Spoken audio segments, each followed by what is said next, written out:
Insane volatility hits the stock market. The Wall Street fear gauge is skyrocketing.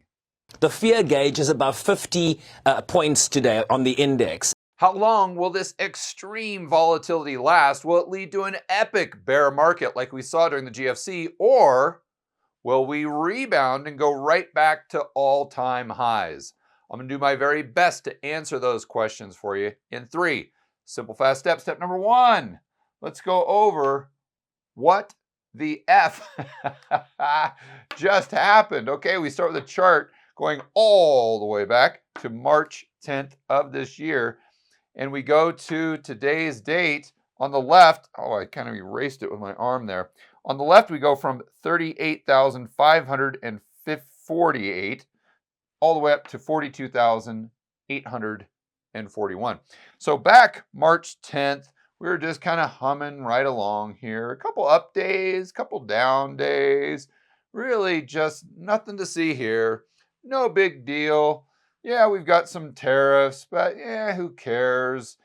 The market will absorb it. And at the end of the day, the consumer is strong. Corporate profits are good. Positive real GDP. Okay, and then we get into April and everything changes. Liberation Day, which had the impact of basically liberating a lot of people from capital gains tax they would have had to pay, so that's good. And then we keep plummeting. One day, in fact, we're down over 2,200 points. Now, before we go on, I want to kind of put things into context because you can't really use nominal numbers. You have to compare things in terms of percentages. And the decline that we saw during this period was right up there in the top 25 that we have seen in the history of the stock market. It was right up there with 9/11. In fact, I think it was higher than the worst day of 9/11, higher than the worst day in .com, and it was very consistent with what we saw during the GFC. Another thing that was consistent with what we saw during the bear market of the .com bust or the GFC is a huge reversal, a massive reversal. Now we're going straight back up, which leads to that insane volatility that I was talking about. Remember, we can have volatility not just to the downside, but to the upside as well. And this is usually what you see in a bear market. Now, I'm not saying that we're going to continue with this trend down. You're going to have to watch the rest of that video and find out what my thoughts are in step number 3. But the real question is, how bad is this going to get? And how long will we see this volatility? Is it going to last another week, another month, maybe even the rest of the year? And will this volatility lead to the stock market going straight down or potentially straight back up? Step number 2. So we know what happened, but to answer the question, how long will this continue and what should we expect from the market, we have to understand why this has happened. And most of you know about Liberation Day. You've seen the pictures of Donald Trump holding his sign in the Rose Garden announcing all the tariffs and the reciprocal, quote unquote, reciprocal tariffs. So we won't go over that in this video. But instead, let's just zoom in on the stock market and we'll go through a quick timeline. And although you might know what happened during Liberation Day, you might not know what has happened since then that has just made the volatility even worse. So we go to that 5-day chart of the Dow, and right here, April 2nd is when the market really starts to tank, but it goes pretty much straight down. And then we get to Monday morning. Now, to be clear, Sunday night, when the futures opened, they opened down significantly. I think they opened down like 1,300 points. And then when we got to the open on Monday morning, the stock market was down massively. But after about an hour of the stock market being down, and this is the bottom I'm pointing to in the chart right here on April 7th, when the Dow got down to approximately 36,700. So this report comes out that the Trump administration is considering freezing the tariffs for 90 days. And then the market just rips higher, rips higher. Within the span of about 20 minutes, the stock market gained $2 trillion in market cap. And then about 20 minutes later, it loses all $2 trillion in market cap to end the day right around flat. So what was this report that came out that made the stock market go up and down by $2 trillion within an hour? Let's go right over to the AP. A bogus rumor that President Donald Trump was considering a pause in tariffs briefly lifted markets Monday before the White House shot down the unfounded reports. Yeah, the White House came out and said they were basically fake news. The confusion, which was amplified on social media by some traditional media outlets, lasted less than a half hour. Less than a half hour, but reflected a jittery mood on Wall Street. That's an understatement. The origin of the false report was unclear, but it appeared to be a misinterpretation of comments made by Kevin Hassett, director of the White House National Economic Council, during a Fox News interview early Monday morning. Asked whether Trump would consider a 90-day tariff pause suggested by prominent hedge fund manager, Hassett said, "I think the president is going to decide what the president is going to decide." You see my point here, guys? Just one person in the administration saying, "I think the president is going to decide what the president is going to decide," made the stock market go up and down in market cap by $2 trillion within the span of, according to the AP, a half hour. And now let's zoom in on just a daily chart of when I'm doing this video. And the stock market is way up, but unfortunately, we haven't lost this extreme volatility.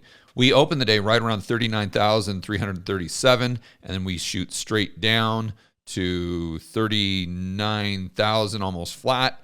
And then we rip higher to what is now a daily high of around 39,426, and then we plummet once again all the way down to 38,755, and then we've rebounded now right up to, call it 39,000 even. So who knows how today ends, and who knows how this week plays out.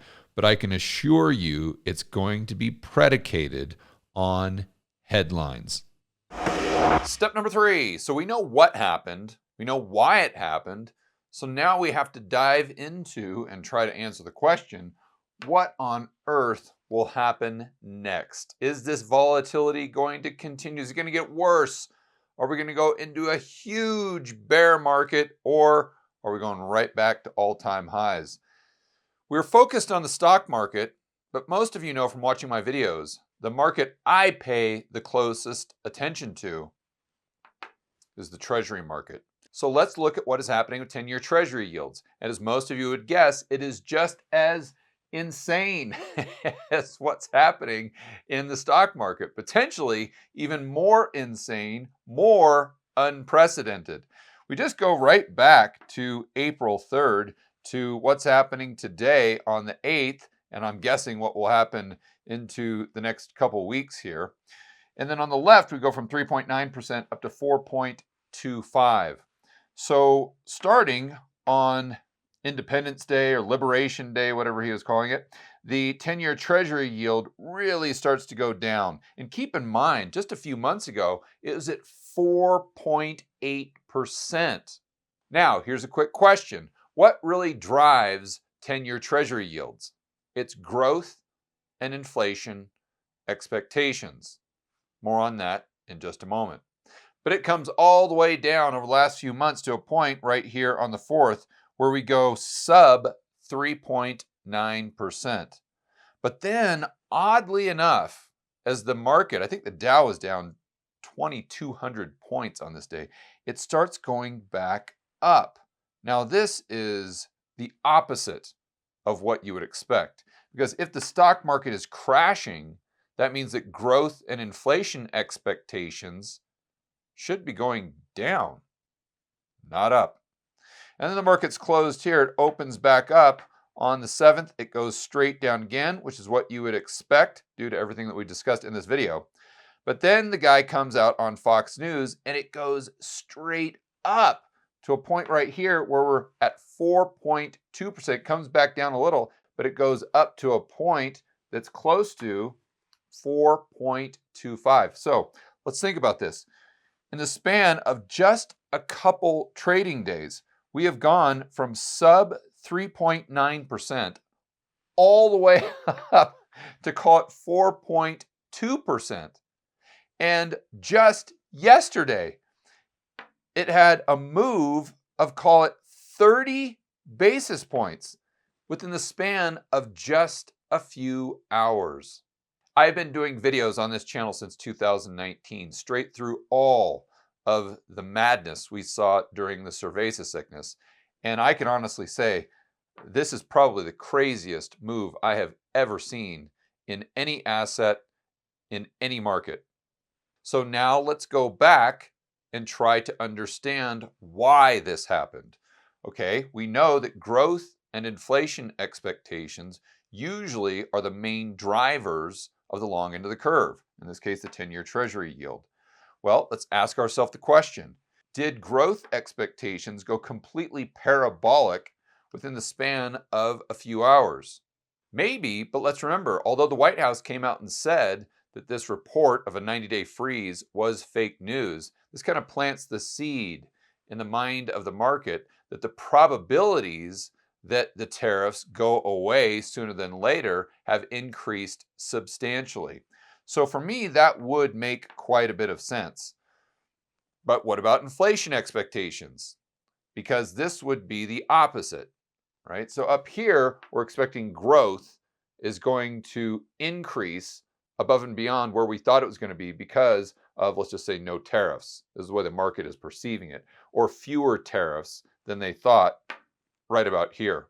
But could we attribute this move to inflation expectations going up because instead of the market perceiving that there's going to be fewer tariffs, maybe the market is perceiving that the tariffs are going to be even more long-lasting because the White House did say that it was fake news and maybe the market's taking them at their word.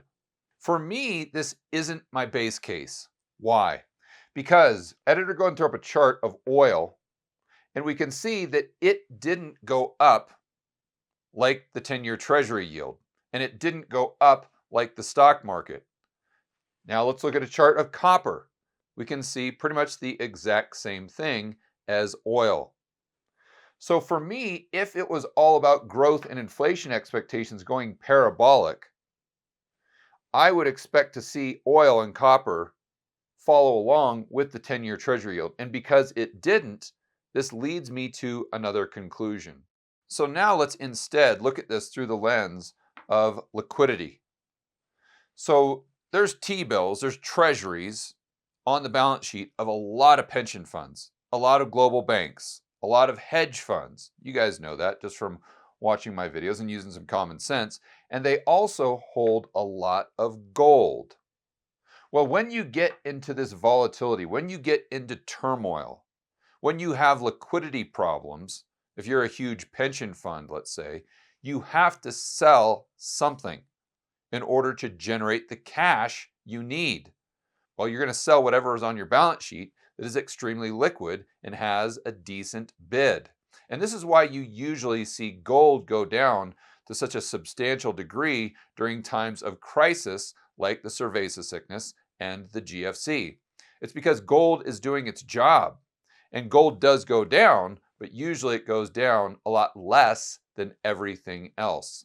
But the main point here is they're selling gold because they have to, not because they want to. And I believe it could be the exact same thing with treasuries. In this case, the 10-year Treasury. So all of these financial institutions outside of the United States, because of the chaos, the volatility, and because there is no liquidity, because remember, when risk goes up, liquidity goes down, they have to sell whatever's on their balance sheet, and maybe, just maybe, that's what caused this extreme move we saw in the Treasury market. Editor going to throw up a chart of gold, and we can see it did sell off during this time frame. So when you combine the price action of gold and oil and copper, that's why my base case is this move was created by a lack of liquidity instead of growth and inflation expectations going up.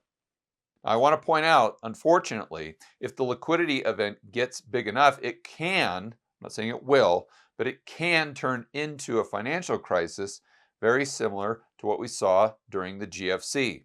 So what should you be looking for?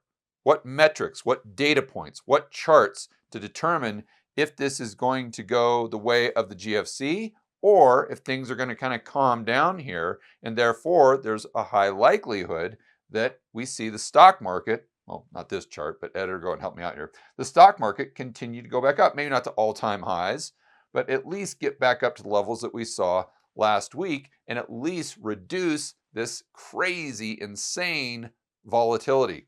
First and foremost, I would look at corporate credit spreads. Now, the bad news is if you zoom in, you can see that corporate credit spreads are increasing substantially. This would go back to my hypothesis of a liquidity event. But if you continue to see these corporate credit spreads blow out, that's a very bad sign. Also, let's pay attention to the 10-year Treasury yield itself. If it goes back down, especially if it goes back down under where it was, let's just say at 3.9, this is telling you that this move was not about growth and inflation expectations. Also, let's watch the dollar, because if we see yields go down and the dollar go up, this is a signal that these global financial institutions are not just risk off, but this is the ultimate signal that there is a flight to safety. And let me be very clear, if there is a global flight to safety over the next few weeks, over the next few months, the stock market will likely be lower, not higher. Hey guys, I'd like to personally invite each and every one of you to attend this year's Rebel Capitalist Live. This is the incredible conference I put on annually that helps you build a bulletproof portfolio. It helps you increase your personal freedom and liberty, and also it helps you increase the size of your network. In other words, you get to meet a lot of like-minded individuals, fellow Rebel Capitalists. It's in Orlando, May 23rd through the 25th. Past speakers have included people like Robert Kiyosaki, Ron Paul, Peter Schiff, Mike Maloney, Lynn Alden, just to name a few. So to get your tickets ASAP and to find out who is speaking at this year's Rebel Capitalist Live, you can check it out at rebelcapitalistlive.com. And just a little quick insider information, if you get your tickets sooner than later, you can get a discount because as we get closer and closer to the event, the tickets go up in price. So don't wait. Go to rebelcapitalistlive.com right now and get your tickets, and I will see you in Orlando, May 23rd through the 25th.